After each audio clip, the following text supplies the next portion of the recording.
Welcome to A Direction Forward, Season 6, Episode 1. Well, I moved. I finally moved. Oh my God, I feel so fantastic.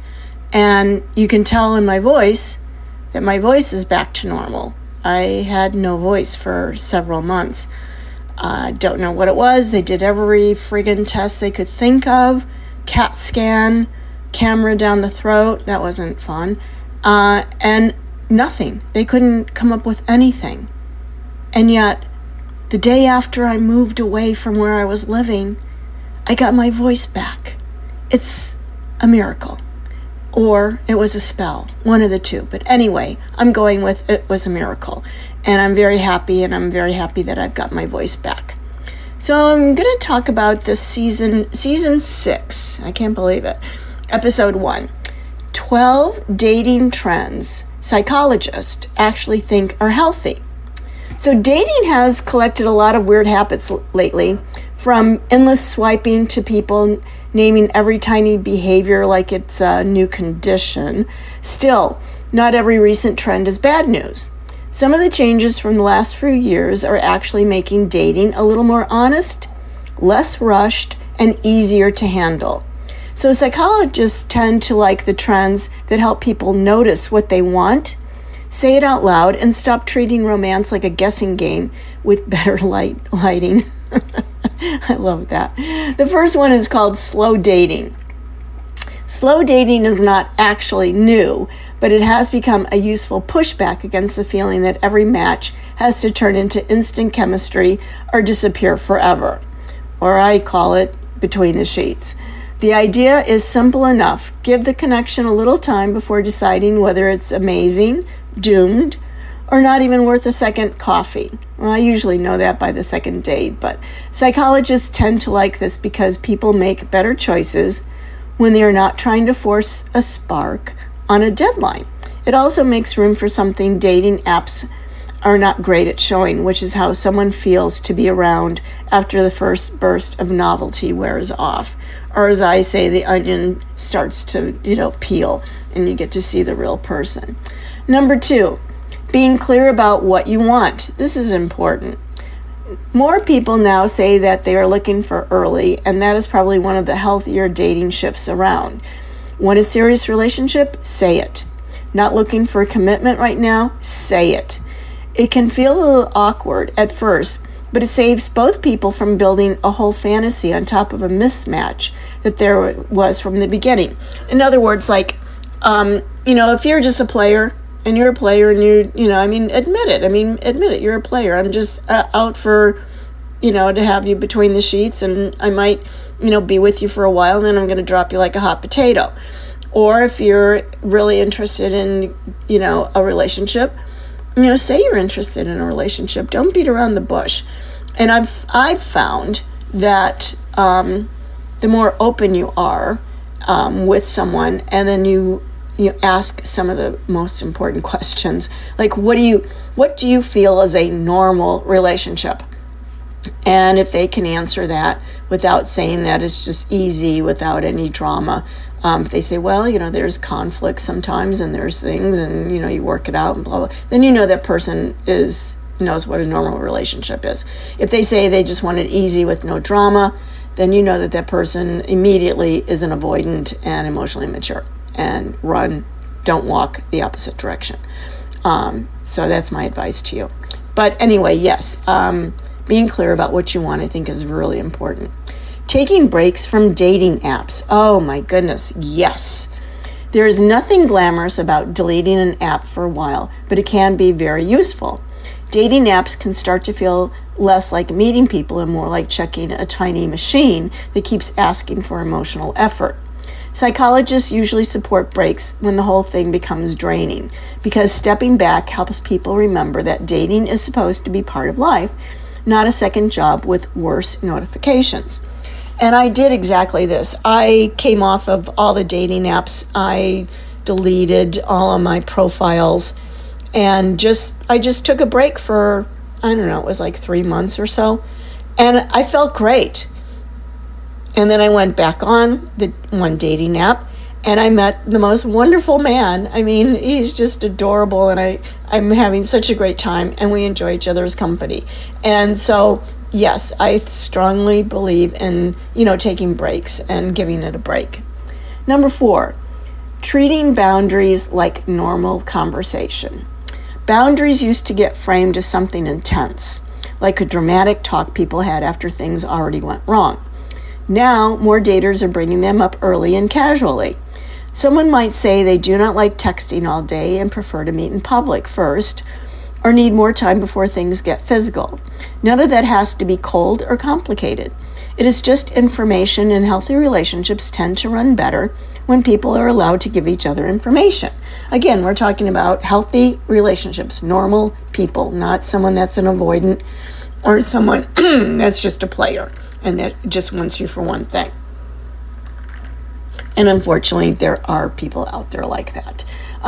So, again, talk about what you want. Talk about things you need, things about you want. And here goes my voice again. I guess maybe because I'm talking about emotions and relationships. Number 5, low alcohol and sober dates.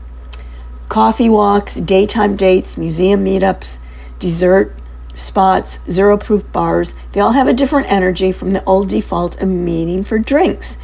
Drinks are not the villain, obviously, and I stopped drinking about 3 years ago. So I don't care if my date has a drink, but I do notice that if my date has more than one drink, let's say 3, then to me that's a problem. And also, if they constantly talk about alcohol and stuff, again, to me that's kind of like a red flag. But a day without alcohol can make it easier to notice whether the conversation is actually good or just louder than usual. Psychologists also tend to appreciate the clearer consent and cleaner decision-making that come with not blurring the edges of a first meeting. So again, it is okay to drink, but, I think in the first couple of dates, it's better if you're clear-minded, I guess, is a way of looking at it. And, really get to know the other person and ask those questions. What's the normal relationship? How do you handle conflict? What are you looking for? What is it, that you want in a relationship? And those are just kind of 3 questions that, you throw out. And it's not trying to be an interview or anything, but just kind of 3 questions. Number 6, the quick video call before meeting. Oh my goodness, this I love. I just absolutely love this one. The pre-date video call stuck around because it solves a very modern problem. It lets 2 people see whether there is a basic level of comfort before spending an evening on a date that felt better in messages. It does not need to be a big audition, just 10 minutes of normal conversation. For people who feel nervous meeting strangers from apps, that small check-in can make the whole thing feel less random. And the other thing I do with my new man is we do video, we do FaceTime. Which is like really cool. I love it because even though we're not together, I get to see him and we get to talk and I get to see his face and his reaction to questions and when we're talking. And that means an awful lot. And it's helped me with this new relationship and bond together. And I'm totally digging it. Number 7, dating outside your usual type. A lot of people have a type. I guess everybody does. I don't know. I guess I do. That is really just a pattern. They never question. Recently, there has been more interest in loosening those rules, whether that means caring less about height, job title, age, style, or whatever used to sit at the top of the imaginary checklist. Psychologists like this idea when it helps people stop confusing familiarity with compatibility. Sometimes the person who is good for you does not arrive in the exact packaging you kept picturing. So I guess that's true. And I'm a firm believer also in manifesting and asking for that to come to me. And one full moon, I asked for a man to come to me that was just the sweetest man and would just be very sweet and loving and everything. And he was very sweet. He was very loving. But talk about outside of my box. he was way outside my box. But he was the sweetest and loving person. So now I know when I do my manifest, I've got to increase the list a little bit and be a little bit more specific. Talking about mental health more normally. Oh, never even thought about this one. Mental health has become much easier to mention on dates, which is a good thing when people handle it with a little care.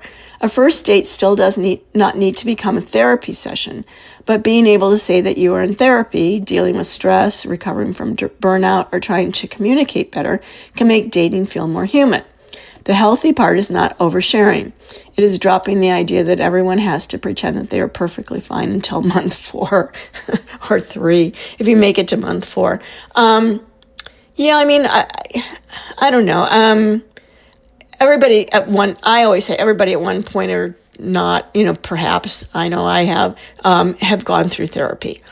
And has it helped? Yes, of course it has helped. I hope, because I hope your therapist is one that's a good one and not just somebody that, is taking your money and listening to you, but actually, helping you recover from whatever it is, a breakup or stress or burnout or, whatever it could be. Mine helped me with a breakup, helped me a great deal, and made me see that I had dodged a big bullet, as he put it, and that he was a loser. He said those two things. He goes, this guy's a loser and you dodged a big bullet, so be thankful. And I am. I totally am. But at the time, I was just like, what?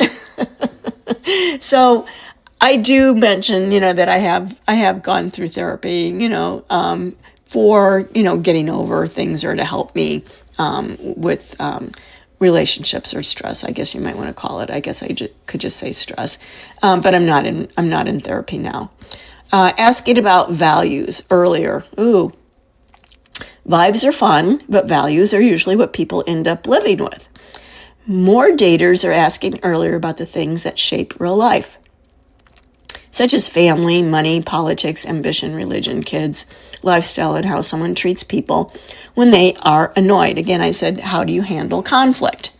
My real big thing is politics, and I won't date a certain person if they are not of the same political affiliation that I am. The other one, don't really go into money too much because you can kind of tell if somebody, is financially stable. Religion doesn't mean a lot to me. I'm spiritual, but I'm not one religion. Family, I know a lot of guys have children and exes, and I have exes, but no children. So, we kind of hit on that. Lifestyle, yes, I think that's important. To go into that, like, what do you want to travel? Do you want to, you stay at home? Do you like to camp? That kind of stuff. So yeah, I kind of ask about that early. It can sound serious for early dating, but it does not have to be a heavy interrogation. Sometimes it's just paying attention when the conversation naturally turns toward what each person thinks a good life looks like. And again, it's paying attention with what the conversation is, what they're answering, what your answers are, remembering what they said. And if you're a player, that might be a little bit difficult because you might get them goofed up. But, I think it's important, to pay attention. And like I said, ask those 3 questions. What's a normal relationship? How do you handle conflict? And what exactly are you looking for? And that within the first 2 or 3 dates, I think that's going to give you a good idea of if you want date number 3 or number 4. Letting friendship matter. Not every good connection starts with fireworks. Some begin with a date that feels easy, a conversation that keeps going, or the sense that this person is not performing quite as much as everyone else. And I've sensed that. Psychologists tend to like friendship-based attraction because it gives people a steadier place to build from. It is less about killing romance and more about noticing that comfort can be attractive too. And I've noticed this other person that he just wasn't that into me, basically. And so I told him, I said, you're just not into me, and that's okay. I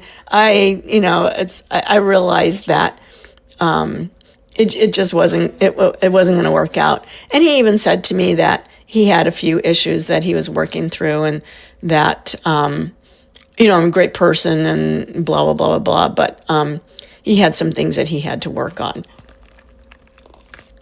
And so, of course, I said, you need to not date until you, get whatever it is out of your head, and, you're able to, be there for that person. I said, right now you're not.